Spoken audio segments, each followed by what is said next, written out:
Morning students, today we will study about velocity and acceleration. First, we have to understand the concept of displacement. Displacement is the shortest distance between any two points. We can understand this by an example. In this figure, the green dotted lines represent the displacement of an object between points A and B.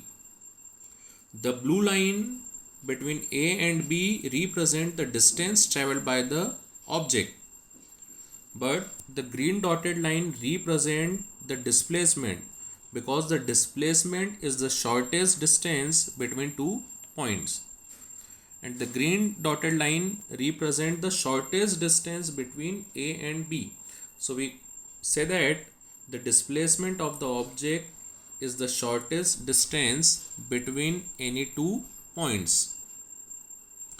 Students, we know that the speed of an object is the total distance traveled by the object divided by the total time taken. Similarly, the velocity of an object is the displacement covered by it in given time interval,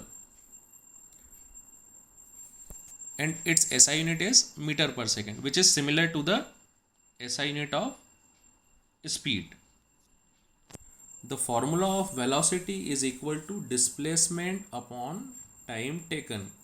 We already studied the formula of speed, which is equal to distance upon time taken, and now the formula of velocity is equal to displacement upon time taken. Both speed and velocity have the same SI unit, which is meter per second. Now if we talk about the acceleration is the rate of change of velocity, and its SI unit is meter per second square. The formula for acceleration is equal to change in velocity upon time taken. If the velocity of an object increases, it accelerates. If the velocity of an object decreases, it shows negative acceleration. So in this block, we study three formulas. First, speed is equals to distance upon time. Second formula, velocity is equals to displacement upon time. And the third formula, acceleration is equals to change in velocity upon time taken. Here I give you an activity. You have to plot some data on the given graphs and indicates the x-axis, y-axis and the origin on each graph.